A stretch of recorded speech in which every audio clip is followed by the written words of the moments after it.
Oh, this looks like some sludge. Look at that. Look, it's like it's clipping through the boat. It's got a tentacle coming out the side of its face.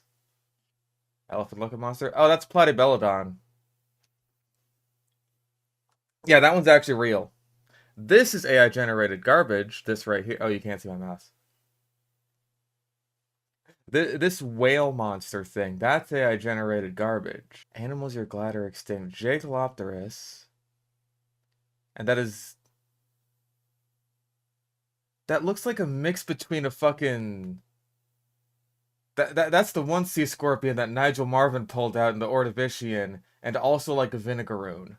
I want to watch this one because this one has 4 million views on it, and this is the fucking thumbnail. Also, yeah, Crash Bandicoot. You're apparently glad he's extinct. From the imposing T-Rex to There. the colossal Megalodon, today we're going to show you 20 dangerous animals that have gone extinct. Okay, so what are we thinking will be on the list? Because we don't have the chapters to spoil us, thank God. However, that does mean we don't have the chapters to laugh at, which is sad. I'm hoping we get something really just completely out of pocket, like hallucigenia or something. T-Rex, Megalodon, 100% they're on the list. Mosasaurus, 100% on the list. But I want like the weird shit. I hope that like Helicoprion and hallucigenia are on this list. Are you new to this channel? Yes. You should subscribe and hit the notification bell. Your icon is also AI generated. Number 20. The Megalodon was an impressive species of shark that first appeared on Earth about 18 million years ago. Okay, 20 bucks says he's gonna go into the debate on whether or not Megalodon is still alive. By the way, it's not. It absolutely is not. Also, you probably wouldn't have to worry about Megalodon if it were still alive today, because like, first of all, you don't have to worry about most of the sharks that are alive today that would, like, based on their body size, probably view humans as something that's, like, pretty good to eat, you know? Like, if I were a great white shark and I saw something about human size, I would think, like, you know what? That'll keep me full. But they don't bother. They really don't. So why the fuck would a Megalodon care about you? Yeah, the worst that would happen is it would attack ships. How often do you guys go out on ships? What would actually satisfy the Megalodon as prey? Whales. That's like the main thing it ate. Which, all these people that are like, hey, Megalodon must still be alive out there, all those people kind of fail to take into account the fact that for hundreds of years, we were hunting the Megalodon's primary source of prey, and not one fucking whaler in all of recorded human history has ever reported, hey, I saw a 50-foot long fucking shark that was eating whales out there. Sea serpents, yes. Giant squids, yes. Giant sharks, not a fucking one. And even then, sea serpents and giant squids can be explained by animals that do actually exist today, like oarfish and giant squids. And went extinct about 2.6 million years ago. Or did it? With a length of nearly 59 feet or 18 meters, this shark was a dominant predator and had few natural enemies. The Megalodon was closely related to the modern white shark and primarily hunted. I saw the footage of whales, and I thought I was gonna say, the Megalodon is closely related to modern whales. I got a little scared after last time with Tyrannosaurus being a fucking descendant of Velociraptor. Scientists speculate that the shark may have survived until 12,000 years ago, when humans first appeared on Earth. Although scientists agree that the Megalodon... Okay, I guess that depends on your definition of humans. When were Homo sapiens first evolving? I want to say that was like 100,000 years ago. That does not sound right to me. I'm not an expert on that. Human evolution is not remotely my field of expertise. Oh, okay, so the AI got confused because 12,000 years ago is from that one debunked Megalodon tooth. Okay, that was like shittily carbon dated. The AI just got confused. It's writing the script for him. ...is extinct. There are still some people who believe that this huge shark still exists. Numerous videos on YouTube basking shark evidence. It is therefore highly unlikely that this shark still exists, as no recent evidence has been found to support it. Furthermore, the presence of a shark of this size in the current time would certainly have been noticed. Number 19. Okay, he's not a Megalodon truther, thank fucking God. So yeah, good job AI. Let's see if it gets more confused as the script goes on. The Platybelodon, a prehistoric mammal, closely... Okay, listen, Platybelodon looks weird enough. What the fuck are the proportions on this thing?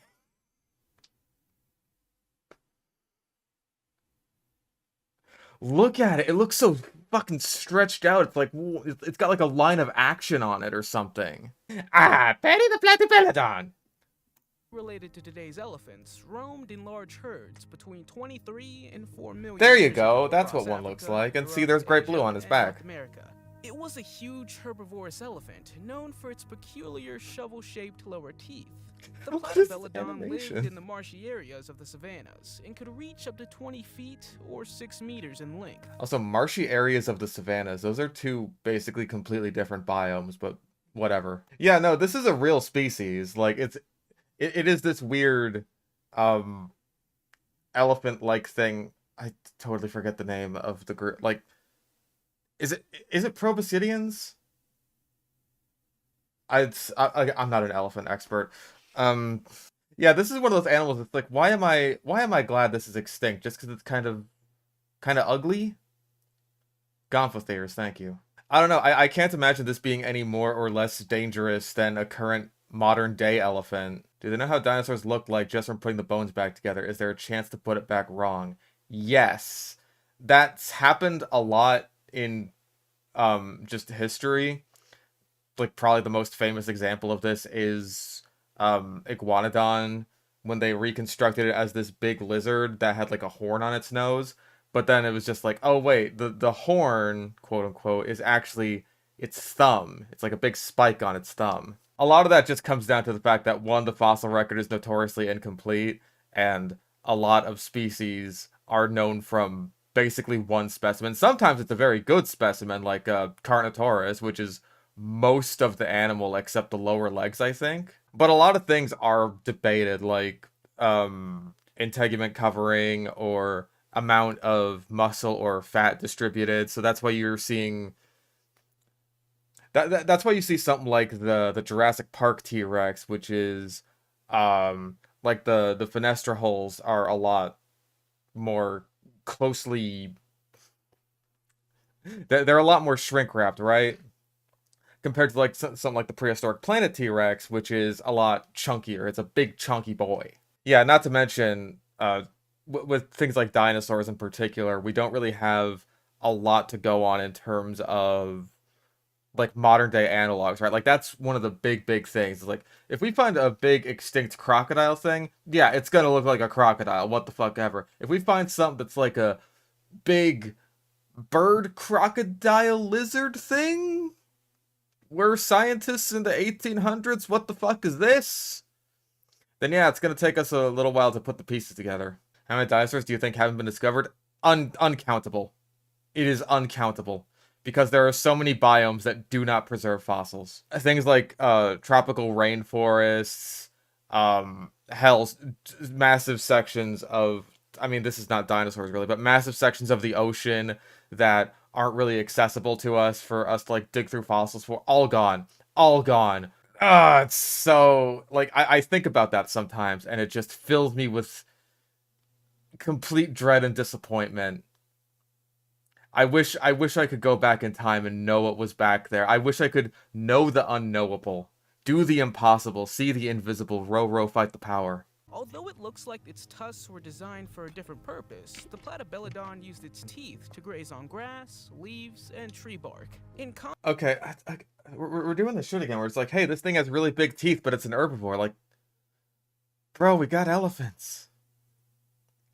We got fucking elephants. They have giant fucking tusks, and they use them to, like, I don't know, I saw a video earlier of, like, an elephant just kind of, like, digging its tusks into the dirt and just, like, ripping up grass and shit. It's weird. The Platybelodon had smaller and more stretched tusks, giving it a unique appearance. So These goofy. impressive animals lived during the What is Miocene and animation? Paleocene epoch, and were an important part of... Epoch? Epoch? I've heard epoch and epic. Epoch is a new one. Number 18. The Titanoboa is one of the most Yeah, I should have seen fascinating this one and coming. frightening creatures to have ever lived. This enormous extinct snake belonged to the giant snake family and lived 58. This enormous snake belonged to the snake family.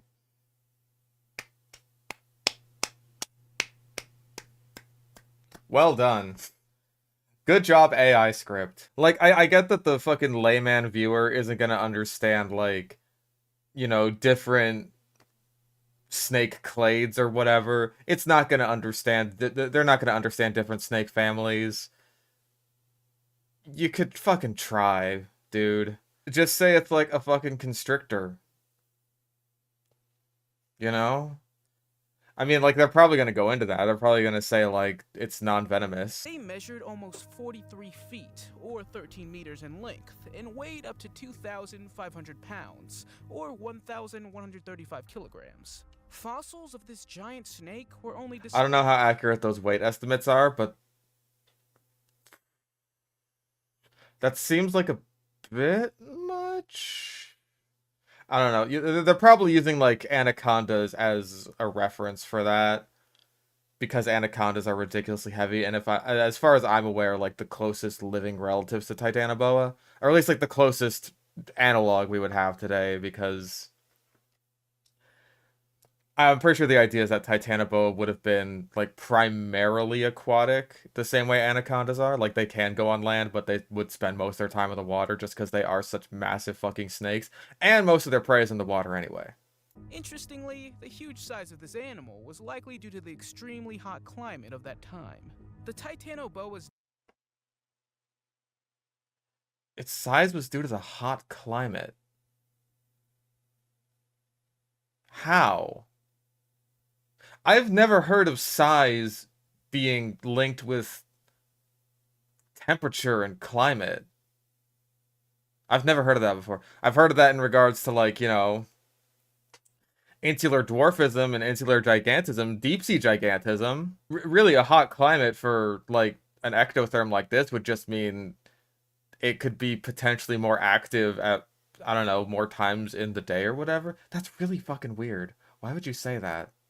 Why would you say that? diet consisted mainly of reptilian birds, giant turtles. Reptilian birds? I mean, okay, if you want to be a fucking pedant about taxonomy, which we're all about here on the Fish Stick on a Stick channel, then sure, birds are reptilian. But I'm pretty sure there was supposed to be a comma there. Reptilians, birds, and all this other shit. What many people don't know is that scientists believe the Titanoboa may have been capable of climbing trees, something unusual for snakes.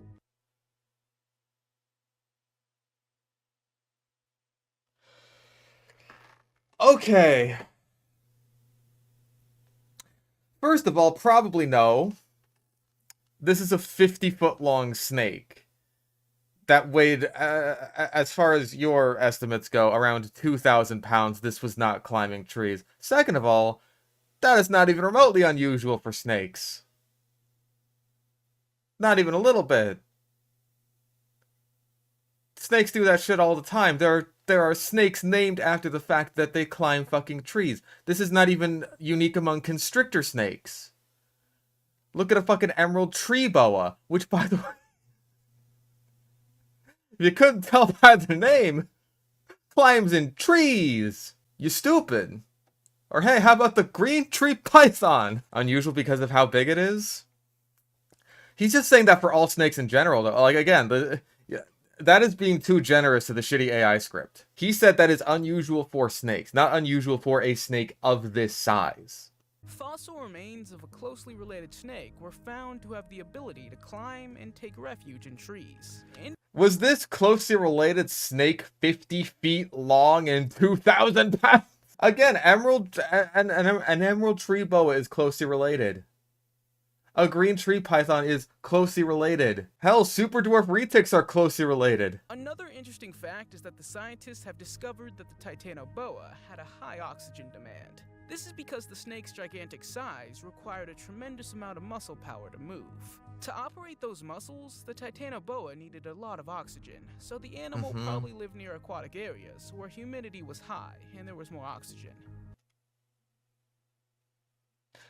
High humidity doesn't equate to more oxygen, does it? Because, like, I don't know about you guys, but when it's super fucking humid, I feel like I can barely goddamn breathe. Humidity has zero correlation with oxygenation. See, like, I thought the same thing. I feel like needing a high oxygen content usually equates to animals evolving certain adaptations that allow them to intake more oxygen, not necessarily them living in, you know, higher oxygenated areas, because that's kind of silly. One of the big things about humans that makes us so unique is just like how much oxygen we can intake. Like, partly because I think in comparison to other primates, our noses are a lot bigger, and so that lets us like intake more oxygen and, you know, keep our lung capacity super high, all that kind of good shit.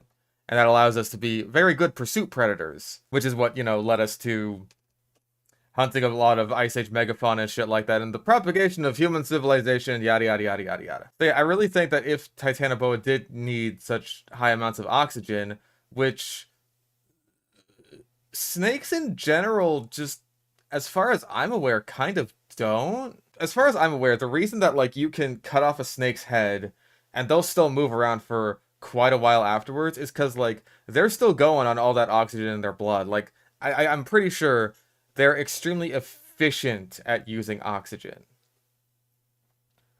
So like the oxygen that they do intake lasts in their bloodstream for a very long time, as far as I'm aware. I might be wrong on that.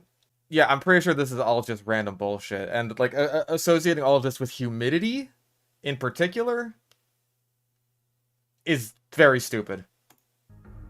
Number 17. The saber-tooth tiger, also known as Smilodon. Also, do you call it a tiger or a cat? Number 17. The saber-tooth tiger, also Yeah, he called it a tiger. God damn it. Of course he called it a tiger. Why wouldn't he? known as Smilodon, is one of the most Smilodon. common predators from prehistoric times. However, it was not a true tiger, but it Then is why'd you fucking call it a tiger? Ugh. Also, not a true tiger. It wasn't a tiger at all. Not even close, really. They're part of their own unique family of cats. Hey, it's Half-Tooth. deer That's our versus boy. bison. What many people don't know is that the Smilodon's fangs were actually more Don't. fragile than those of modern cats. Oh, we're doing the fragile fangs thing. Yay!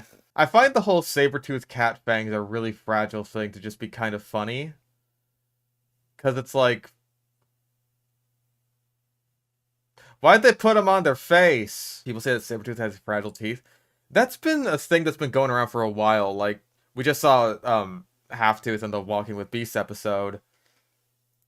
And even back then, they mentioned that this was in, like, I think 2000, 2001. They mentioned that, like, oh, hey, the saber-tooth cat teeth are quite fragile, which is how Half-Tooth ended up breaking one of his teeth. So it's like, oh, as saber-tooth cats, we cannot puncture these into bone, or else they'll just fucking snap like twigs. We gotta use them, like, super precisely into arteries and stuff. But it's like, they probably wouldn't have been that fucking fragile. They're giant fucking saber teeth on their face. A lot of scientists have made a similar point with Therizinosaur claws, which is that, oh hey, these would have been... some scientists were even saying that they would have been too fragile to use for fucking browsing, and so maybe they would have been like the Therizinosaurus in Jurassic World Dominion, where it's just like kind of, eat some little plants on the ground here, nim, nim, nim, nim, nim, nim, nim. And so they certainly would have been used for combat, but yeah, again, it's just like, why would you evolve something that is like such a massive energy expenditure to like grow these giant fucking fangs or these giant fucking claws only to have them be extremely brittle, so that you basically can't use them for anything? Number 16. Imagine standing on the coast of Peru 12 to Leviathan. 13 million years ago and seeing a shadow move. Oh, right. I forgot that the Therizinosaurus evolved these giant fucking claws to use as a sexual display feature. I guess the Smilodon must have been the same. My fucking bad, bro. The Livyatan weighed about 110,000 pounds, or 50,000 kilograms. What? Hold on. Did I hear that? 110,000 pounds. That does not sound right. Hold the fuck up. How much does the regular sperm whale weigh? That's got to be like, I want to say it's like 50,000, right? That's like 80, 90,000 for like an adult male. So that's a lot bigger. That does not sound right to me. I don't think Leviathan was like even necessarily bigger than modern sperm whales. I think it was just more macroraptorial. Like it ate more things besides just squid. I don't think it was necessarily bigger. And if like I don't know if there's even enough material to really definitively say that it would be. Was up to 56 feet, or Yeah, 56 feet. long. An adult bull sperm whale can get like I want to say 70 feet long. Even though I think these things would have been probably like bulkier. I don't know, man. That's a massive overestimation of weight, I think. Also, people play up this sort of like rivalry between Leviathan and Megalodon a lot. As far as I know, like there isn't much evidence of the two interacting. I'm pretty sure they lived at the same time. I don't know about the same place. Like I'm not an expert on where Leviathan was found. I'm pretty sure it was in like it might have been South America actually. I don't know though. Megalodon were found all over the goddamn place. So they probably would have competed for similar food sources, and just based on modern day interactions between similarly sized whales and sharks, which is like orcas and great whites, Leviathan probably would have been better at it. No shade to Megalodon, but cetaceans are kind of overpowered. Number 15. Listen. The Spinosaurus was a striking dinosaur that lived during the late Cretaceous period, approximately 112 to 93.5 million years ago. Spinosaurus was capable of hunting both on land and in water, and scientists have recently discovered that it was also a good swimmer and able to hold its breath for long periods of time. Okay, we can't throw too much shade at the swimming thing. I feel like we still have no fucking idea what the deal is with Spinosaurus swimming. We can't. We know that it like lived in swamps and was semi-aquatic.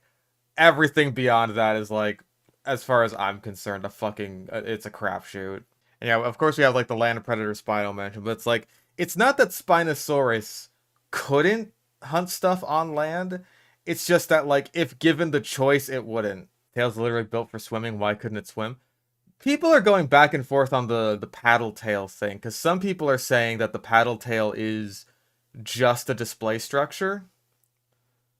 Kind of like a modern day basilisk, which I think is like potentially even a good analog for the sail on its back. Because like I don't know much about the flexibility of the tail, like if it would have been powerful enough to propel the animal or like flexible enough to propel the animal. There's no analog for this in the modern day, because like aquatic birds generally tend to propel themselves with their feet, like either their feet or their wings, or sometimes both.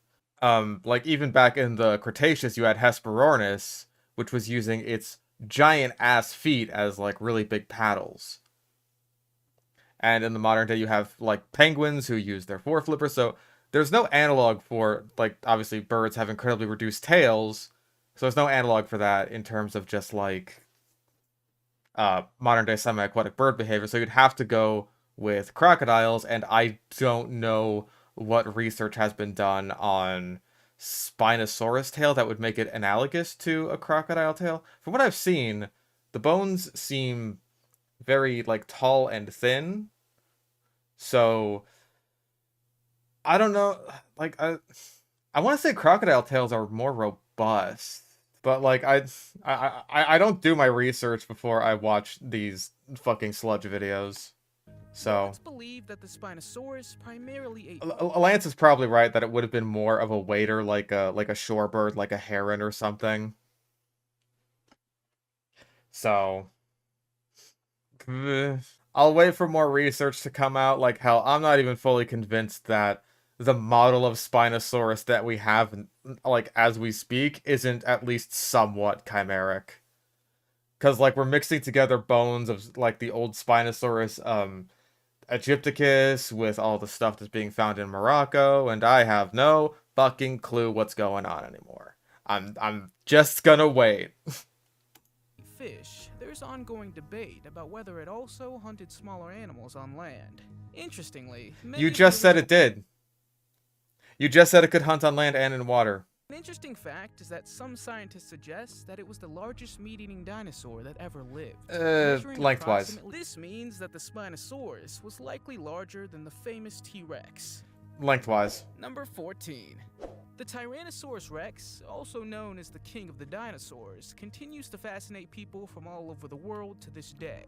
But what makes this At least the Spinosaurus segment was mostly not contentious. Dinosaur weight is not something I'm super good with. Especially because, again, like, weight estimates are super fucking variable. Because, again, like, we don't know how much... Like, it's difficult to tell how much of this is muscle, how much of this is fat, how much of this is this and this and that. And so weight estimates are super fucking variable and subject to change, and I don't tend to make too many definitive statements on that sort of thing. Firstly, the T-Rex is one of the largest meat-eating... No. Firstly, the T-Rex... What? What just happened? That wasn't even a tongue twister! That was like fucking Squidward TF2 going like...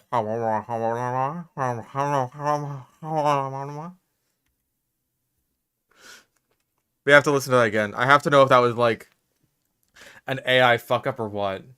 Firstly, the T-Rex is one of the largest meat-eating... No.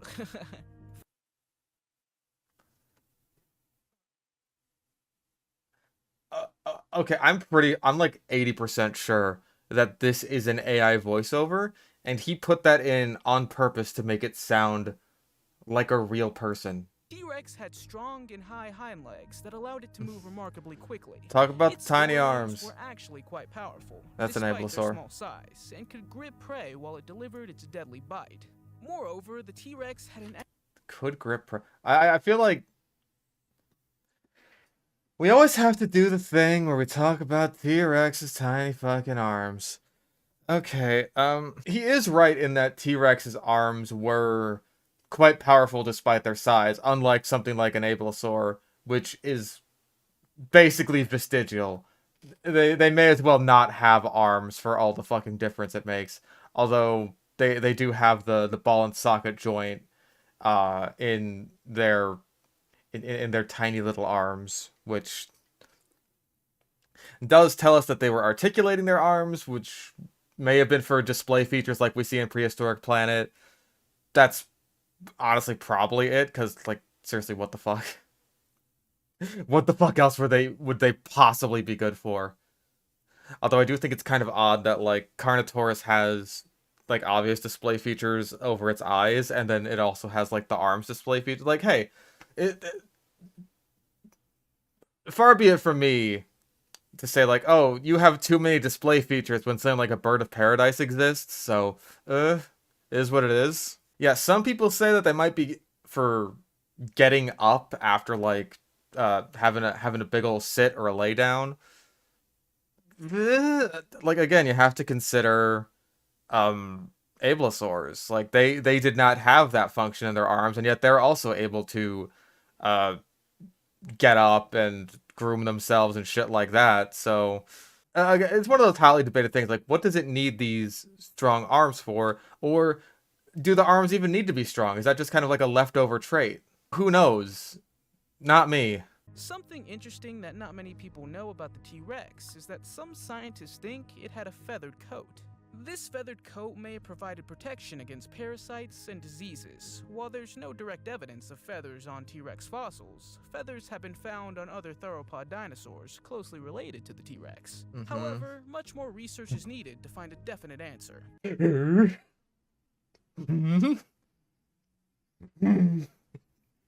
Look at this fucking dork. Oh my goodness. Goodness gracious. Okay, so on the feathered T-Rex point, yes, he is correct in that, relatives of T-Rex were discovered with feathers. This is basically like, Eutyrannus and Guanlong. These are, proceratosaurid tyrannosauroids. And if that means nothing to you, you're probably normal. Proceratosaurids were basically like the... Well, they weren't... Their name sucks.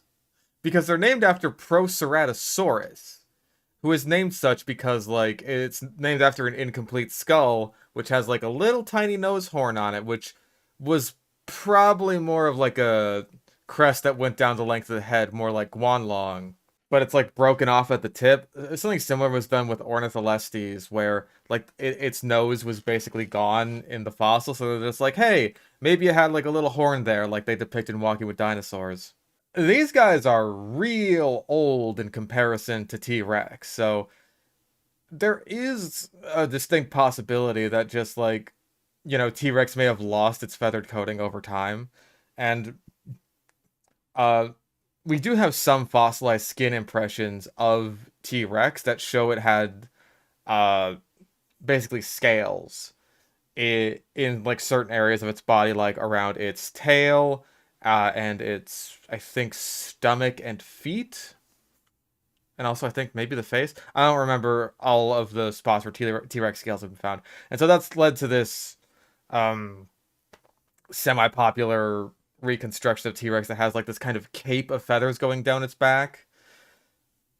Personally, I think that's cope. I don't think it was like fully scaly. I think that something like the prehistoric planet rendition of T-Rex is probably the most accurate in terms of its feathering, where it's just like it's this super light coat that you wouldn't even really see unless you were looking for it. It would be like looking for the hairs on an elephant or a rhino or something like they're there. They're absolutely there, but they're very thin and very sparse. That's what I think would be the case for T-Rex. Don't Triceratops have quills? That is another example of basically the same thing happening with like Guanlong and Eutyrannus. Therefore, T-Rex had feathers. There was a basal ceratopsian called Psittacosaurus, which had these big long quills going down its tail that as far as I know, we still don't really know the function of, outside of maybe, the obvious, like, oh, it's a sexual display structure. Like,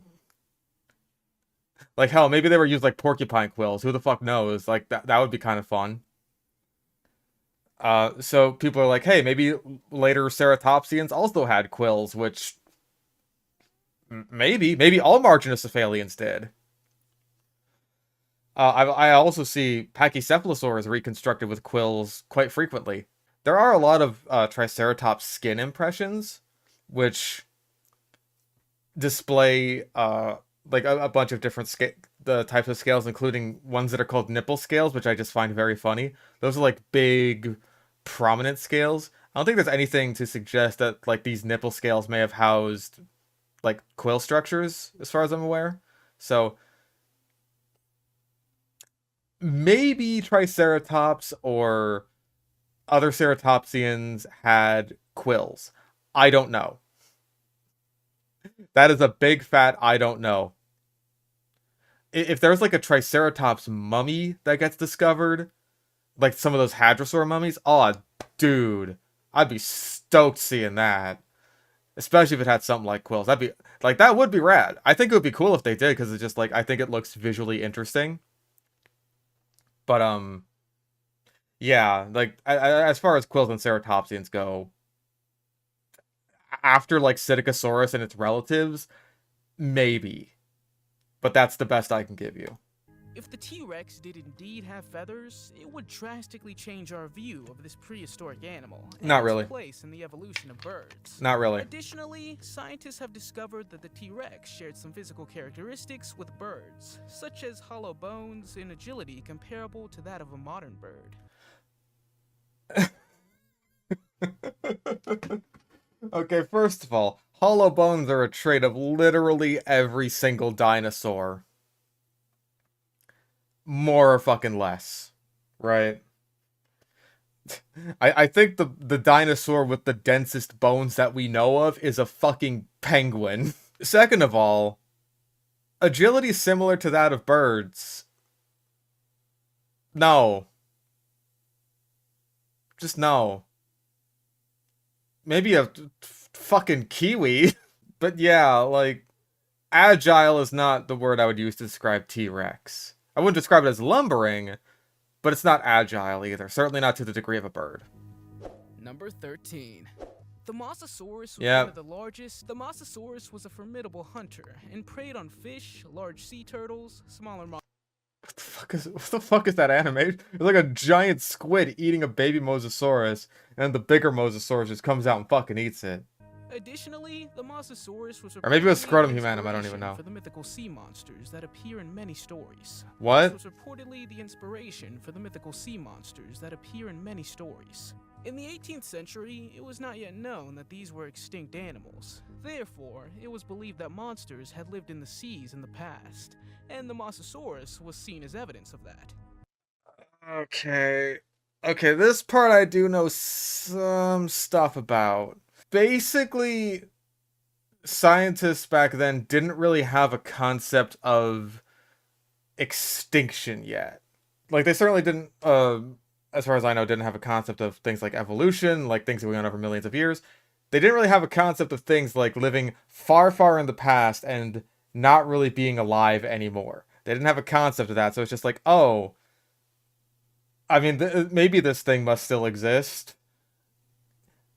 But, what they ended up trying to do with things like dinosaurs, like the iguanodon, like the Megalosaurus, is try to say, okay, so there's nothing like this alive today, which is weird. So what must have happened is that these were animals that died off in the Great Flood. Like Noah's flood. Because that was just like what scientists believed.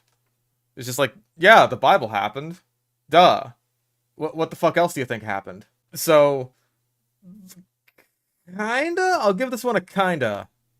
Number 12. The Foricessidae, also known as the terror. Foricessidae. I don't think that's how it's pronounced. Because I'm pretty sure he's referring to Forest Raucus right there. Were a family of extinct flightless birds that roamed South America and Antarctica about 70 million years. I have never heard of an Antarctic terror bird. I've heard of North American terror birds. There's like Titanus. And obviously South America, you've got like Forest Raucus and Gastornis was probably a frugivore, but they thought it was a terror bird for a while. They found one recently? Really? Huh. Well, that's kind of neat. Cassowaries be considered modern terror birds? No. They're not really closely related aside from just being like flightless birds, really. Also, wait, yeah, did he say 70 million years ago? Extinct flightless birds that roamed South America and Antarctica about 70 million years ago. Yeah, wow, that is very wrong. Holy shit. Thank you for pointing that out. I totally missed that. Yeah, wow, that is very, very wrong. These guys were fairly recent. I don't think recent enough to have interacted with, like, hominids, as far as I'm aware. But, yeah, wow, very off. I want to say these guys were around, like, 1-2 million years ago. To, I want to say a few 100,000? When did Titanus go extinct? I think that was one of the later ones. Pliocene and earliest Pleistocene. So yeah, this is like... Yeah, like 2 million years ago. These guys were still around. 70 million years ago is when dinosaurs were still around. That was like, I think the Campanian of the Cretaceous. Like Albertosaurus was running around and shit. These birds ranged in size from 2.4 inches to 6 centimeters to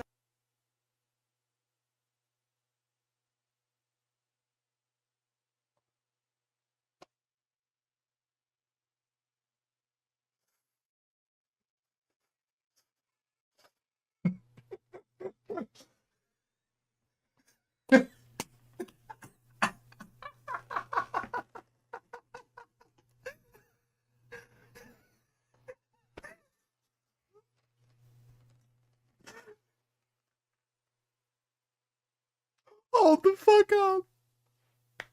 Hold the fuck up. Hold the fuck up. These birds ranged in size from 2.4 inches to 6 centimeters to 9.8 feet or 3 meters.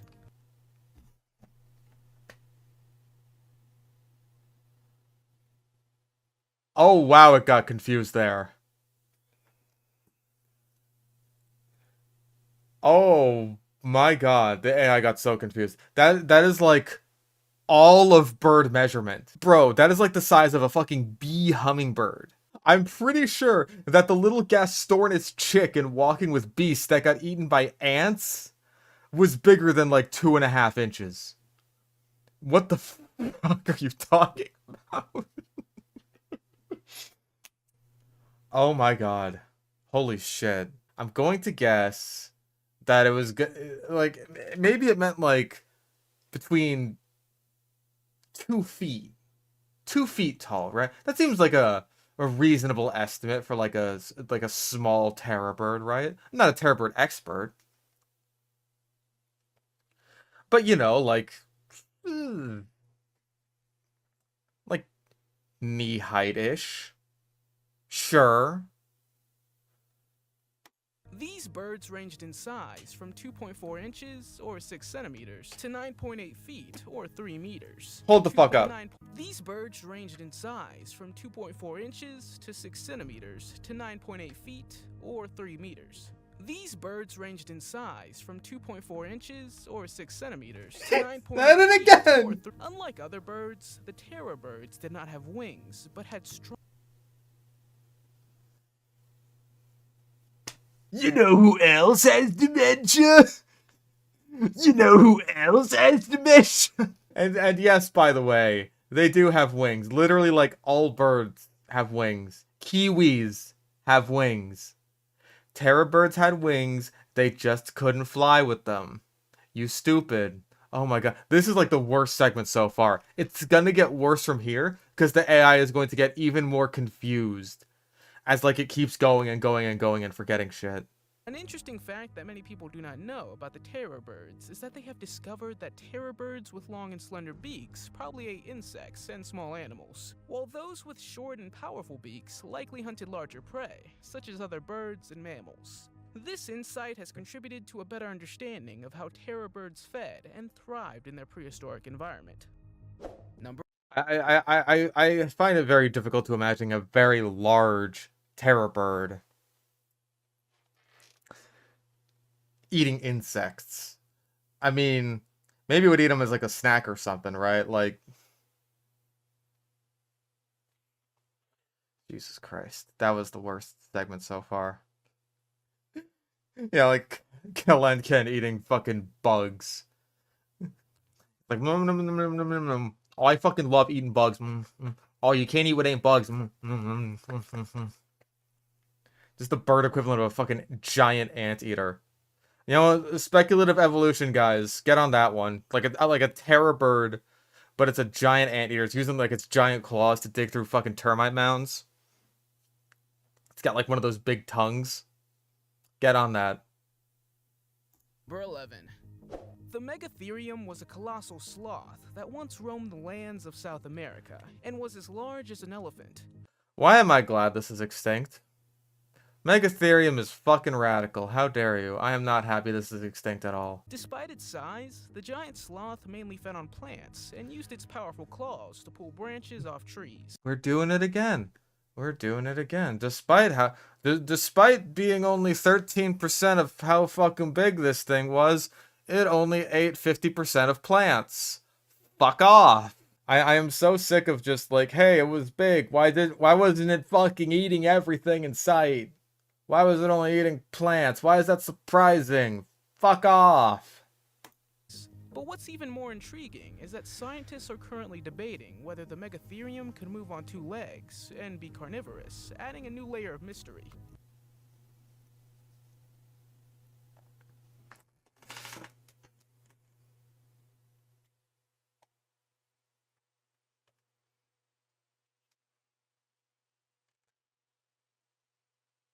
Carnivorous?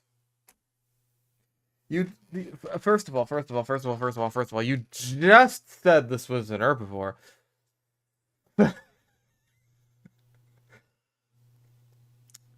Now listen, chat. Obligate herbivory does not exist. Obligate herbivory does not exist. There are videos of horses that just eat baby chickens off the ground. There are videos of cows just slurping up snakes like noodles. Giraffes chew on bones. Deer chew on bones. Deer will find human corpses out in the middle of the woods and just like chew on their bones and scatter the bones all over the place and make things very difficult for forensics. Just because a giant ground sloth like Megatherium may have partaken in a bit of meat consumption does not mean that it was carnivorous. It wasn't like Troy McClure being like, don't kid yourself, Billy. If a Megatherium had the chance, it would eat you and everyone you care about. And then it stares at the camera. And then little Billy's just like, wow, Mr. McClure, I was a grade A bonehead. Yes, you were, Billy. Yes, you were. It's not like that. They just need protein supplements, basically. Number 10. Sharks have always been intimidating creatures, but they pale in comparison to the Helicoprion, which swam in the oceans of Earth 280 million years ago. This species managed to survive the Permian-Triassic mass extinction. You want to try that one again? Hold the fuck up. Years ago. This species managed to survive the Permian-Triassic mass extinction. Permian-Triassic. Also, I'm pretty sure that Helicoprion did not survive the mass extinction. I'm pretty sure it died out during it. I can fucking double check that. Because, like, I don't see what advantage Helicoprion would have that, yeah, lived during the Permian period. Don't think it survived the Nope, it lived in the middle of the Permian period. Early middle. So, not only did you pronounce that wrong, but you are about as wrong as you could be. Experts believe that Helicoprion could grow up to 40 feet. What the 12 meters fuck is long, this art? Almost twice the size of a modern white shark. Dude, also, 40 feet? I don't think I think they were around great white shark size. Bro, this thing looks like a fucking... Remember The Future is Wild? Remember Sharkopaths? Looks like that, but with a fucking saw blade face. Lebedev suggested that Helicoprion individuals with tooth whorls reaching 35 to 40 centimeters in diameter could reach 5 to 8 meters or 16 to 26 feet in length, rivaling the size of modern basking sharks. So yeah, like a bit bigger than a great white, but not like 40 feet long. That's insane. Meeting this creature That's almost Megalodon sized. It was also cunning and often hid in schools of fish before ambushing its prey with its frightening jaws. Cunning? Hidden schools of... fucking... It's so bizarre when the AI just makes up random shit like that, you know what I mean? Number 9. Carbonemys was a prehistoric creature known for its gigantic size and impressive hunting abilities. This extinct species of turtle roamed the... Also, those look like myelanids. Carbonemys, as far as I'm aware, was a big aquatic turtle. And yeah, this is another one where I'm just like, why are we happy this thing is extinct? It's just a big turtle. You know, we currently exist with a lot of really big turtles, right? Have you seen how fucking huge leatherbacks are? They're insane. But Carbonemys was indeed a powerful carnivorous reptile, with massive jaws strong enough to kill crocodile-like creatures. That's a snapping turtle. I mean, fair is fair. I don't think there's all that much material of Carbonemys. I don't think it's a particularly well understood or known creature. My understanding is that it is a like aquatic turtle, so it probably would be similar to a snapping turtle in terms of its ecology. But they keep using like almost tortoise-like images, which is really weird. It shared its environment with the colossal Titanoboa. The idea of these two enormous predators living in the same environment is quite terrifying, don't you think? But one of them's just a big turtle. Number 8. Helicoprion was a giant sea scorpion, and not something you would want to encounter while diving into the sea. About 390 million years ago, it had strong defense mechanisms, including spikes, claws, and armor to protect itself from predators. Fortunately, this species has been extinct for a long time. Based on a found claw of 18 inches... Hold the fuck up, there's like one frame of a picture there. That is a really weird editing mistake or something.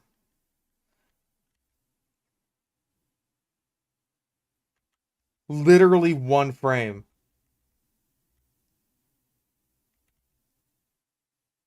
I think he might have had to cut out a section of this because it used copyright artwork. Oh, because you know what it is? He just took this fucking footage from Benji Thomas. So there's one frame of where he was like showing this picture of the sea scorpion. Based on a found claw of 18 and then it cut to this. Okay. Making it the largest arthropod ever discovered. Arthropod? Come on. Come the fuck. Listen, there's some things that'll give you a pass for not pronouncing correctly, even though you get all the like the Spanish shit correct. Arthropod. The species was an active and powerful top predator of its time. Some theories even suggest that they might have enjoyed human flesh, despite...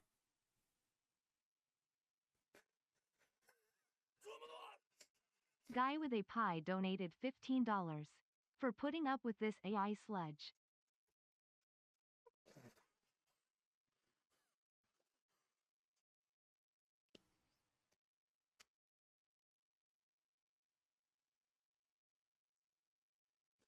Can you hear that one more time, please? Of its time. Some theories even suggest that they might have enjoyed human flesh.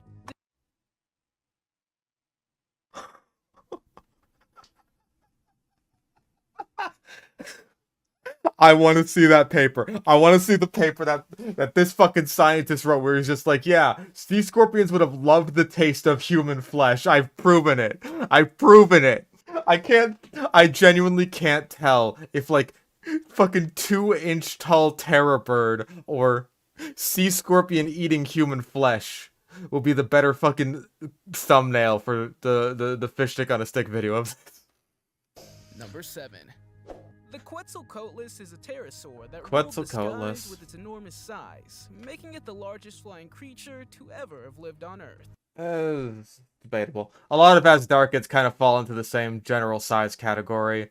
Quetzalcoatlus, Hatzegopteryx, Aramborgiana. They're very similar in size and also mostly fragmentary, so it's kind of hard to gauge exact sizes. A lot of it is estimates. Yeah, we finally have our good friend, the Quetzalcoatlus. With a height of 36 feet or 11 meters, it would have easily surpassed... No, the AI got confused there. It got confused again because the wingspan is around 36 feet.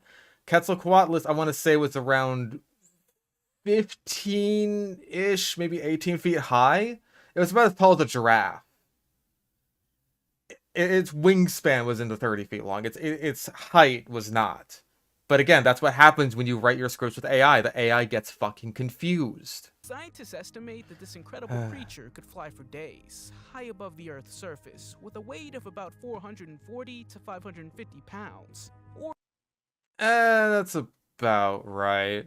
At least as far as the weight goes, as far as I'm aware. Pterosaurs, despite their, like, as Darkets, despite their large sizes, would have been very lightly built animals. Flying for days, though, I feel like is a... That's a tricky one, because as Darkets in general are widely believed to be primarily terrestrial, but like obviously they would have used their wings to get from place to place. But like in terms of their hunting and foraging and stuff, yeah, they're terrestrial animals. So could they fly for days? Maybe. Would they have? Probably not. As far as I'm aware, there's no evidence to suggest like long scale migrations like you would have seen in Walking with Dinosaurs with the Ornithochirus, or rather Tropeognathus. So with nothing to suggest that, I mean, hell, we even see that in this prehistoric planet segment, if I'm not mistaken. I think this Quetzalcoatlus is flying to, I think it was Africa. I don't quite remember the segment. To lay its eggs. Yeah, so there's, as far as I'm aware, there's no evidence of that, unless you just count the widespread prevalence of Asdarchids as a group, but that doesn't mean a whole hell of a lot. A lot of things are widespread. it's also believed to have walked on the ground like a stork, using its beak to scoop up prey from nearby lakes or rivers. With its sharp beak, Lakes or rivers? No. This... No. You stupid. It was eating small terrestrial animals. It is also shown scavenging a lot. Like, that's another sort of common Quetzalcoatlus trope. Like, you're seeing it here from When Dinosaurs Roamed America. Like, they were kind of portrayed as buzzards for a while. I think because they were discovered, like, if I'm not mistaken, reasonably far inland. So it's just like, oh, these probably aren't, like, seafaring pterosaurs the way things like Pteranodon and a lot of the anaguarids were. Where it's like, yeah, we pretty much know for a fact these things were eating fish. So it's like, what's the deal with Quetzalcoatlus? So it's like, oh, I guess it must have been a scavenger eating like all these dead carcasses that T-Rex was leaving around and stuff. But now it's more believed that Quetzalcoatlus and Asdarchids in general were terrestrial predators that were eating mostly small dinosaurs. Number 6. Only 6 to go. Once roaming in the dense forests of Asia. Okay. First of all, I am not glad that Gigantopithecus is extinct. And second of all, I really thought it was just gonna be a regular ass fucking gorilla. I thought it was just gonna be poor old Big Finger, poor old Harambe.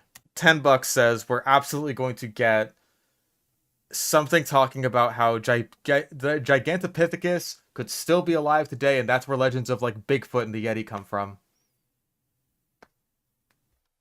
$10. $10 says Bigfoot gets mentioned, or the Yeti. In the lush jungles of Vietnam, India, China, and Indonesia, and fed on seeds, fruits, and bamboo leaves. Okay, I do not know if Gigantopithecus material is that widespread. I think Gigantopithecus, as far as I'm aware, it's known from like a jaw. Some have compared its lifestyle to that of modern gorillas, while others believe it resembled more of an orangutan. Despite its impressive size... At least the AI makes a distinction between those two. Found teeth? Okay. As long as you can, like, properly identify those teeth as belonging to Gigantopithecus, sure. This colossal creature was relatively gentle in nature, but extremely protective when threatened. Diagnostic, that's However, the word I'm looking some for. people speculate that Bigfoot could be a surviving population of the Gigantopithecus. What do you think? Let me know in the comments. Called it. Number 5. Called it. The Dunkleosteus was not an ordinary fish, and was a fierce hunter of other fish, sharks, and even its own kind. Its jaws All those things were are just capable fish. of In addition to its strength, the Dunkleosteus was also incredibly fast and could open its mouth in just 1/15 of a second, allowing it to suck in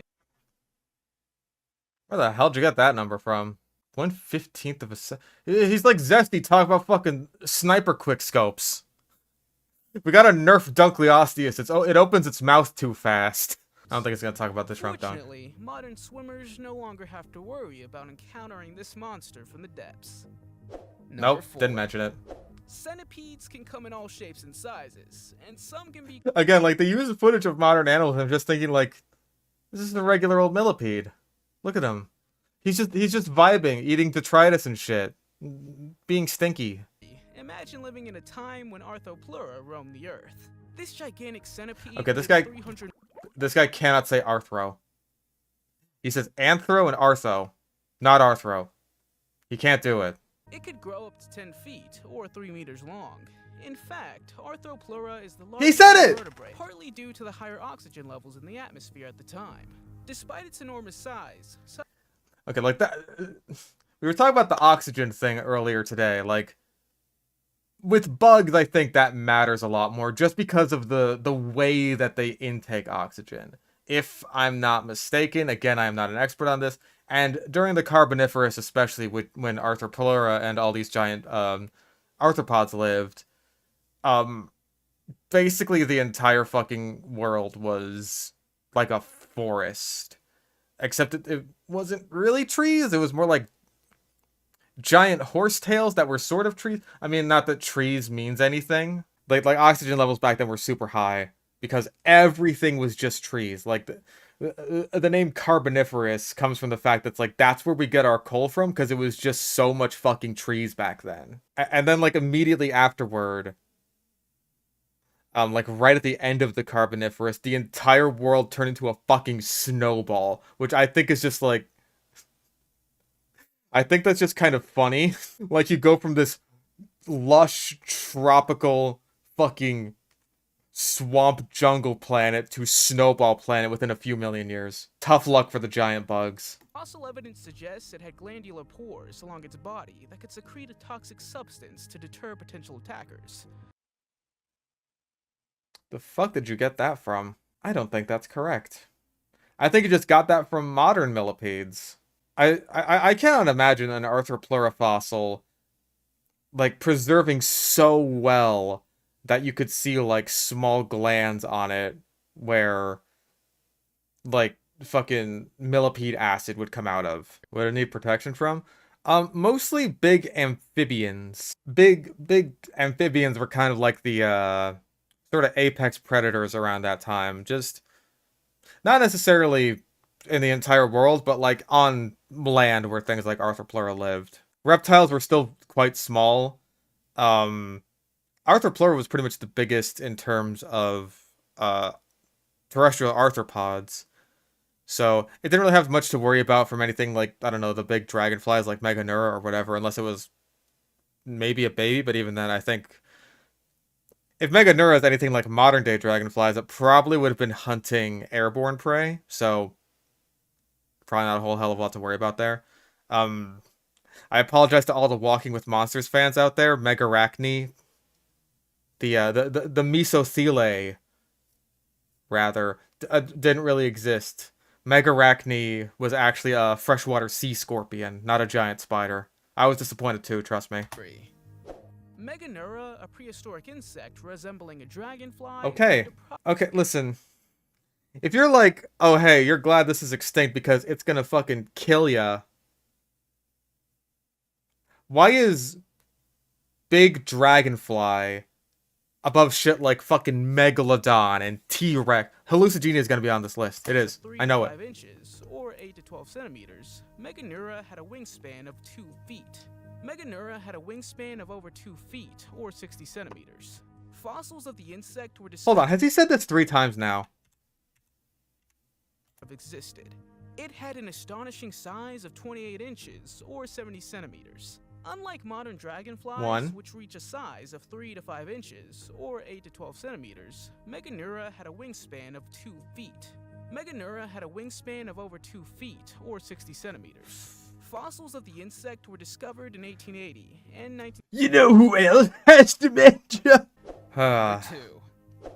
Cameroceras were one of the most remarkable creatures to ever inhabit our planet's... Cameroceras. I believe that is a soft C right there. It's Cameroceras. Because if I'm not mistaken, the Ceres refers to the fact that it's a giant horn, basically. And I believe Camero means chambered. Like a chambered nautilus, so it's chambered horn. This giant cephalopod lived during the Paleozoic era, between 74 and 4. Okay, the Paleozoic was fucking huge. Be specific. It's from the Ordovician. I remember this. I watched Sea Monsters. Nigel Marven was there. He got poked by a sea scorpion and he swam with the giant orthocone. 440 million years ago. With its cone-shaped shell and numerous tentacles, it was a powerful and imposing predator. The Where do you get these animations from? They are a riot. grew up to 36 feet or 11 meters long. Okay, I'm really hoping for like Anomalocaris or Hallucigenia in the top spot. I'm really hoping for it. Because like we're going way back into like the Ordovician and the Carboniferous. I feel like we're almost going like linearly back in time almost. Like we had the Dunkleosteus and the Devonian. We had the Carboniferous stuff. Now we have Ordovician with Cameroceras. I bet you it's going to be Anomalocaris. I bet you anything. Time. Number 1. Deinosuchus, also known as Okay, it's not Anomalocaris. But Deinosuchus is a hell of a pronunciation. Also, yeah, chat wanted me to watch AI Dino Sludge. That's why I'm watching it. I apologize. Actually, I apologize for nothing. This is funny. the terrible crocodile, was a genus of enormous crocodiles that roamed the earth more than 73 to 82 million years ago. The alligatoroid, but close enough. The first fossils of the species were found in 1940, and a reconstruction can now be seen at the American Museum of Natural History in New York. Which of these animals would you like to see back? Oh, thank God. Let us know in the comments. If you liked the video, give it a thumbs up. If you want to Guys, did we like this video? Click one on the screen. Also, what is the scariest cartoons ever? It looks like Elsa Frozen looking out and she sees fucking Slender Man. Is that Slender Man? Is that the Sloth Man? I feel like he barely glossed over Deinosuchus. I mean, this was a 23-minute video. It took us like almost 2 hours to get through it. I greatly apologize. I didn't know it would take that long. But I had to correct a lot of things. I had to correct a lot of garbage.